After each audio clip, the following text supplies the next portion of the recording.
На старт, внимание, марш, кросс нации или цифровой забег. В Магасе присоединились к масштабной спортивной акции. Санитары леса в Сунжинском лесопожарном центре убрали больные и поврежденные деревья. Минздрав готовится обеспечить россиян бесплатными лекарствами. На каждого больного государством будет выделена определенная сумма.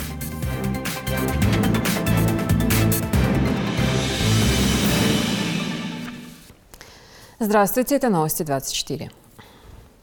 Сегодня глава республики Махмуд-Али Калиматов своим указом утвердил Марьям Амриеву на должность вице-премьера Ингушетии.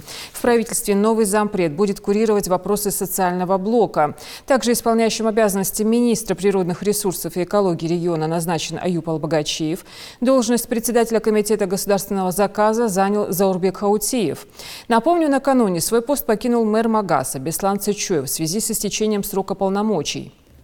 Городской совет депутатов города утвердил его отставку в пятницу. Исполняющим обязанности главы администрации назначен Магомед Марзиев. Бег для жизни или жизнь для бега, и причем здесь цифра. Сегодня во всех регионах страны состоялся традиционный всероссийский кросс нации. Первыми к акции присоединились на Камчатке, затем и в других регионах страны, в том числе и в Ингушетии. Дистанцию длиной в столицу преодолевали как новички, так и профи. За забегом следила Тамара Хашагульгова. Сегодня отмечается Всероссийский день бега «Кросс нации». Школьники, студенты, сотрудники различных организаций и просто любители спорта. Сегодня во Всероссийский день бега десятки жителей Ингушетии приняли участие в здоровой акции «Кросс нации». Второе название этого спортивного мероприятия – «Цифровой забег». Он приурочен к 14 октября, дате запуска цифрового ТВ. Сегодня у нас всю ночь шел дождь, но тем не менее настроение у нас нормальное. Как вы видите, дождь прекратился. Праздник продолжается, и этот праздник мы посвятили тому, чтобы люди, которые до сих пор пользуются еще аналоговым телевидением, увидели, и нас увидели, наше мероприятие увидели, обратить их внимание, что с 14 октября у нас будет уже цифровое телевидение. Каждый в ожидании старта, но перед этим разминка. Ее для участников забега проводит именитый спортсмен Ингисхан Аздоев. Разминку сделали, старт дан. Теперь можно бежать. Бегут все от мала до велика. Дистанция – вся столица. Автомобилисты на время уступили дорогу спортсменам. Этим утром самые длинные улицы Магаса, аллея матери и ребенка в распоряжении бегунов. Каждый может подобрать себе дистанцию по душе и по собственным силам. От 1 километра для детей и до 12 для самых опытных и выносливых. Клубу цапанчица беги юморсосы, дыхак местьё инша, передахой штикходндия. Сепанча поддержит меня за клуб. Да доехать кросс нации очень участвует раз и третий раз. Длится забег около часа, но кто-то прошел дистанцию за каких-то 10-12 минут. Другим до заветного финиша пришлось бежать все 60. Но спортивный принцип главное не победа, а участие еще никто не отменял. Тимур Арабханов участвует в забеге впервые. Я думал, что это обычное школьное состязание или типа того. Я пришел сюда, мы приехали с одноклассниками сюда. Вообще я хочу получить первое место, даже если там нет никакого приза, просто так. Потому что мне интересно. Для многих участие в марафоне – это уже добрая традиция, как, например, для Беслана Гудеева. ЗОЖ для него не просто буквы. Мужчина занимается бегом практически ежедневно на протяжении многих лет, чтобы поддерживать здоровье. А по возможности участвует и в массовых забегах. В этом году он взял первое место.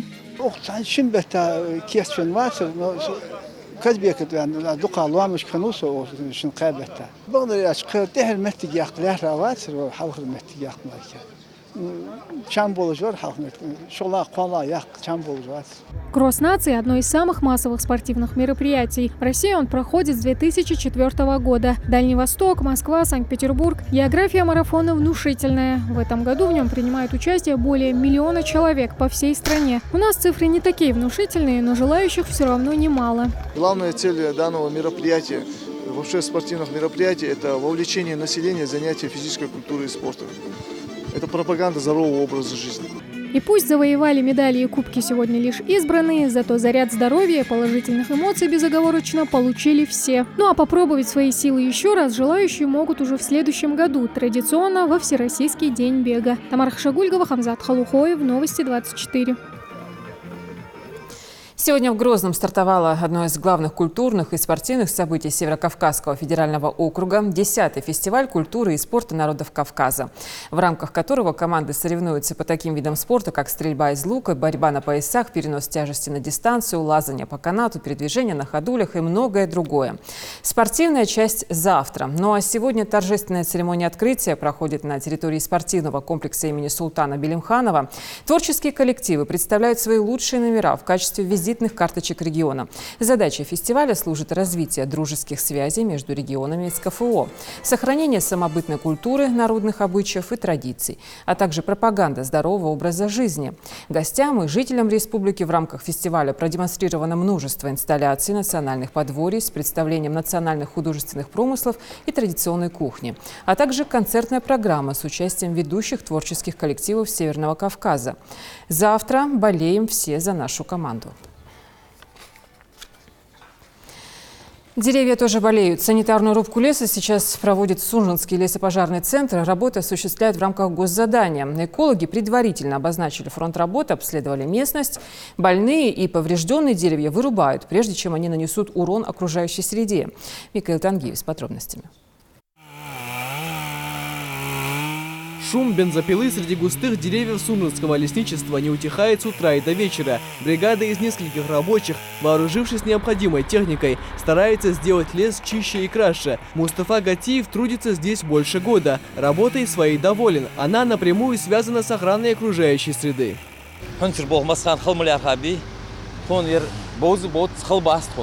Абсолютно условия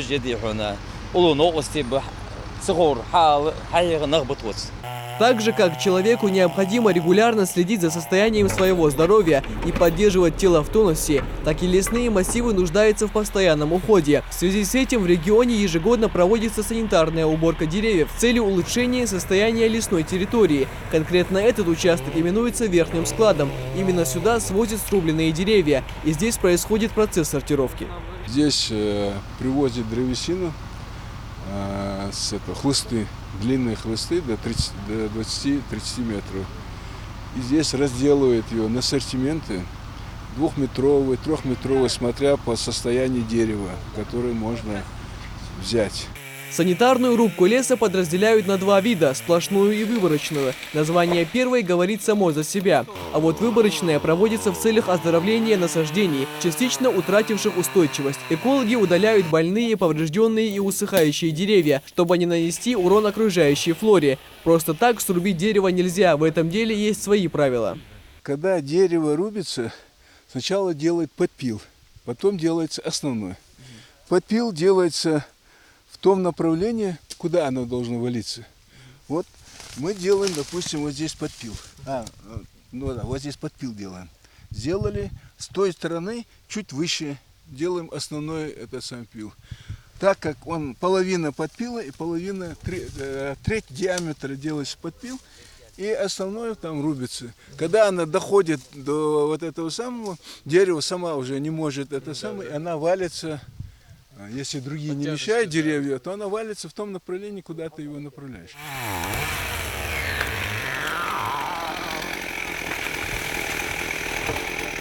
Санитарная вырубка леса – работа тяжелая и трудоемкая. При проведении рубок особое внимание уделяется технике безопасности. Более всего это касается работы в горелых лесах, в сухостоях, где повышается вероятность получения травмы. Как правило, подгоревшие или подсохшие корни деревьев не способны долго удерживать дерево, в связи с чем высокая вероятность его падения в любое время, и лишняя осторожность не помешает. Основанием для назначения выборочной санитарной рубки служат данные лесоустройства, лесопатологического обследования или мониторинга. Очистка лесного массива обычно проводится весной, летом и даже в зимнее время. Все зависит от биологических особенностей грибковых болезней и насекомых-вредителей, которые проявляют наибольшую активность в определенное время. Важность проведения данных работ в том, что деревья, зараженные паразитами, они, соответственно, рядом молодняк, который подрастает, эти паразиты, как заканчивается у них, как говорится, корм в данных деревьях, они перекидываются на молодые деревья, соответственно, наносят этот большой урон молодняку. И, соответственно, также вот в данном случае, что вы сейчас видели, проводятся работы, молодые деревья путем осветления, вот больные деревья валятся, больше солнца, доступа бывает молодым деревьям, чтобы они подрастали. Общая площадь санитарной рубки Сунжинского лесничества в этом году составляет 150 квадратных метров. Процесс начался в марте. Уже проделано 70% работы. Итоги уборки экологи подведут к концу октября. Михаил Тангиев, Джамалил Тамасханов, Новости 24.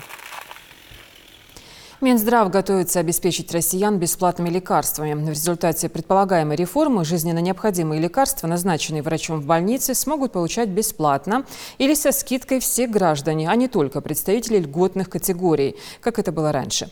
На каждого больного государством будет выделена определенная сумма. При этом поясняется, что речь идет не об ограничении стоимости препарата, а об установлении порога готовности властей платить за год сохраненной качественной жизни.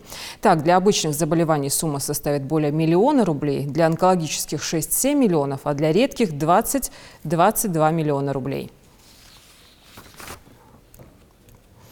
Лом Али Бисаев принял участие в первом межрегиональном фестивале-конкурсе «Премия Студ-1» и победил в номинации «Лучшая операторская работа». Жюри высоко оценило его сюжет о работе инжинирингового центра «Ингу». Репортаж Мусы Измайлова. С каждым годом ряды талантливой молодежи пополняются все больше и больше. Группой именно таких учащихся было создано свое собственное студенческое телевидение при Ингушском госуниверситете. И недавно они принесли свою первую победу с фестиваля студенческих телевидений, проходившего в Грозном. Камера, мотор, начали. Для Лом Али Бисаева эти слова стали частью жизни. Он работает с камерой давно и уже по праву считается одним из лучших операторов в Ингушетии. Будучи руководителем студенческого телевидения, он стал победителем в номинации «Лучшая операторская работа» на фестивале-конкурсе «Студ-1». Проходил конкурс на лучшее студенческое телевидение, там принимали участие все субъекты СКФО, и мы представили свои работы в номинации «Лучшая операторская работа» и одержали там победу. Наш материал, видеоматериал признали лучшим среди всех работ, и мы получили, соответственно, награду. На фестивале был представлен видеоматериал про работу инженерного центра Ингушского госуниверситета. Лом Али удалось грамотно снять лабораторный процесс очистки студентами воды, загрязненной нефтью. Его сюжет получил высшую оценку экспертов и положительные отзывы аудитории.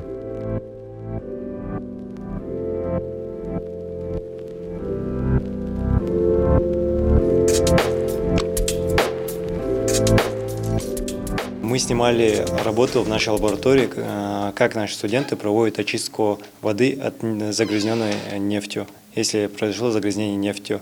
Вот, они используют разные вещества для очистки нефти и также работают именно с графитом. Мы просто сумели очень качественно и полноценно показать именно эту работу. Очень скоро, в октябре, должен пройти большой форум Международная ассоциация студенческих телевидений. Мы хотим принять в нем участие, а также, если получится, зарегистрировать наш университет в систему МАСТ, чтобы мы могли уже организовать работу и взаимодействовать с другими вузами по всей России. Совсем недавно Лом Али представил и защитил проект студенческого телевидения на форуме «Машук» и уже приступил к его реализации. В ближайшие месяцы ожидается начало публикации выпусков различного направления. Все необходимое оборудование высокого качества в наличии, команда профессионалов собрана. Именно такие студенческие телевидения, проекты развиты и ведутся и в других университетах по России. И мы решили, почему бы не сделать в нашем университете, чтобы то, что делают наши студенты, те мероприятия, которые проводят наши ребята, показать для большой аудитории. Участие в этом проекте для студентов прежде всего колоссальный опыт и отличная возможность проявить себе журналистские способности. Этим воспользовался и Амин Султыгов. Оперативно присоединился к команде телевизионщиков. Съемка и монтаж – его хобби. Моя задача заключается в том, чтобы отснять материал для роликов Ингу ТВ. Также я занимаюсь монтажом. Дело в том, что я работал оператором до того, как я поступил сюда, знал Лом Али, нашего руководителя. Он меня позвал в Ингу ТВ, мне это было интересно, и я пришел. Ну а главным в новостном выпуске, пожалуй, является ведущий. Чтобы донести информацию до зрителя, необходимо владеть грамотной речью, красивым голосом и в идеале обаянием. Сложного ничего нет. Тут все зависит во-первых, от таланта самого человека и его желания. Сложности, если и бывают, то только технические. То есть, к примеру, во время съемки прошлого выпуска, который так и не был опубликован, сложность заключалась в том, что мы вообще не знали про существование такой вещи, как суфлер. То есть мы что делали? Мы заучивали текст с ноутбука, и прежде чем мы его забудем, нам надо было его высказать на камеру. В итоге у нас ничего не получилось. Подобные фестивали планируют проводить ежегодно. Для участия в нем требуется взять камеру и просто начать делать сюжеты. А уже качество и талантливую подачу материала оценит серьезное жюри. Судя по способным и инициативным конкурсантам, победа, принесенная Ломали Бисаевым, далеко не последняя для нашего региона. Муса Измайлов, Магомед Белакиев, Новости 24. Спортклуб «Чингиз» представил своих воспитанников на международном турнире в Сочи. Участвовать и выигрывать престижные соревнования помогает этим молодым борцам прежде всего упорство и многочасовые тренировки. Клуб регулярно пополняют новые спортсмены. Кто их мотивирует и как можно попасть в здоровую лигу, расскажем в сюжете. Борьба для этих юных спортсменов больше, чем спорт. Легкая пробежка, круговые вращения. Главное правило борца – перед каждым занятием обязательно размять мышцы, чтобы не получить травму при нагрузках. Около 100 спортсменов готовятся к противостоянию между собой.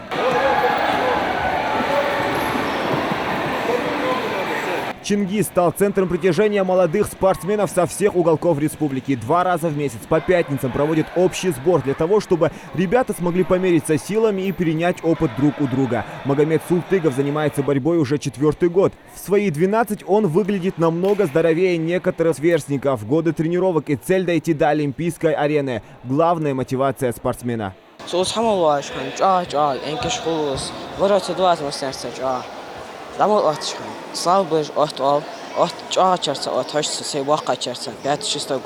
Одни выбрали борьбу для самообороны, другие вдохновились ингушскими триумфаторами и стараются равняться на них.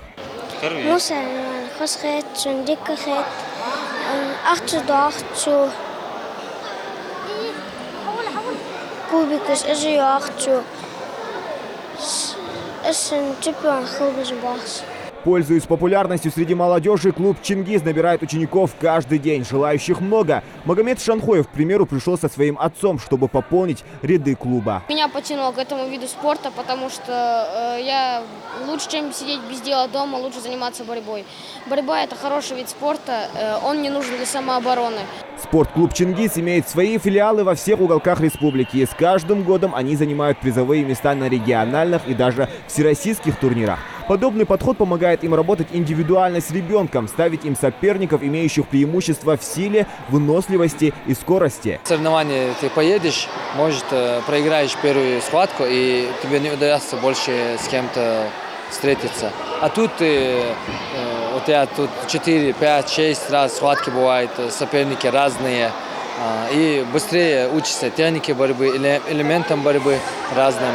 И смелость появляется, борцовская смелость. На ковре дети бывают более уверенные. С каждым подобным сбором клуб находит новых талантов и продвигает их дальше, а для остальных это служит стимулом для дальнейших тренировок. Сейчас спортклуб «Чингиз» представил своих воспитанников на международном турнире в Сочи, где они уже показывают хорошие результаты. Зелимхан Калоев, Адам Гулоев, Ахмед Гандаров. Новости 24. Все, что надо знать о пользе здорового питания и о тонкостях ухода за полостью рта, сегодня рассказали ученикам школы-интерната номер 1 Назрани. Там в игровой форме прошло мероприятие, организованное Республиканским центром медицинской профилактики. Репортаж Светланы Томовой.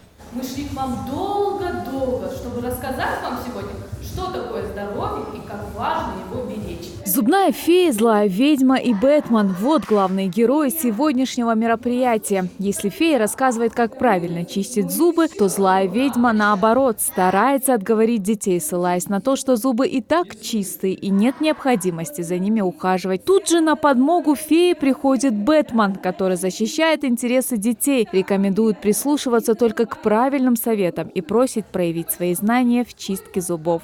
Он неправильно чистит. Он правильно чистит.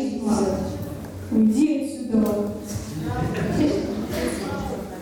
Молодцы. Фатима Манкиева в свои 10 лет знает, как необходимо чистить зубы, что лучше есть, чтобы их сохранить и от чего отказаться. По ее словам, каждый раз она с удовольствием посещает подобные занятия, стараясь таким образом еще больше пополнить свои знания. Мне понравилось, как рассказывают о зубах, как рассказывают о еде, что нельзя много на компьютере сидеть, что нельзя еду другую есть, что надо 2 раза в день зубы чистить, ходить к врачу, щетки в 4 года подряд менять.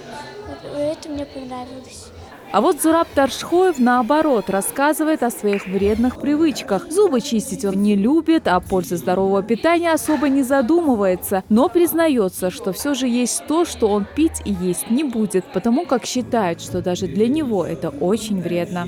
Например, колу я не пью. Кола – это вредно, чипсы вредные. И еще там гамбургеры вредные. Картошка фри вредные эти. Я только ем овощи. И пью, я еще не пью какао. Какао я чуть-чуть пью, но кофе я не пью, только чай и какао. Самым трудолюбивым из всех в этом зале оказался Магомед Амин Кадзоев. Вместо того, чтобы продемонстрировать свои знания по гигиене полости рта, мальчик стал рассказывать нашей съемочной группе, как труд облагораживает человека. Именно это он и считает залогом своего здоровья. Огород у нас где-то, не знаю, 300 метров и ширина 400 метров. Прямо заставляют тебя работать, да, в огороде? Заставляют. Но ничего, это очень хорошо, потому что если не работаешь, будешь ленивым, все, тебе конец, у тебя это все засранить, остановится кровь. Акцию под названием «Дети. Цветы жизни» проводят уже 3-й раз. По словам организаторов, очень важно, чтобы дети в таком возрасте осознавали, как необходимо правильно ухаживать за своими зубами и мыть вовремя руки. Эта акция приурочена к тому, чтобы объяснять детям, как проводить здоровый образ жизни, чтобы они знали правила гигиены полости рта, ну и все, что касается здорового образа жизни. Мы не только в игровой форме преподносим, также мы раздаем буклеты для того, чтобы они, памятки всякие разные, для того, чтобы они могли читать и запоминать все, что им дается нами здесь. Придерживаясь этих правил и следуя советам, уверены организаторы, дети смогут помочь своему организму противостоять неблагоприятному воздействию извне. Ну а в завершении мероприятия всем собравшимся раздали подарки. Светлана Томова, Джамалил Тамасханов, Новости 24. Следите за новостями на канале Ингушетии. До встречи в эфире.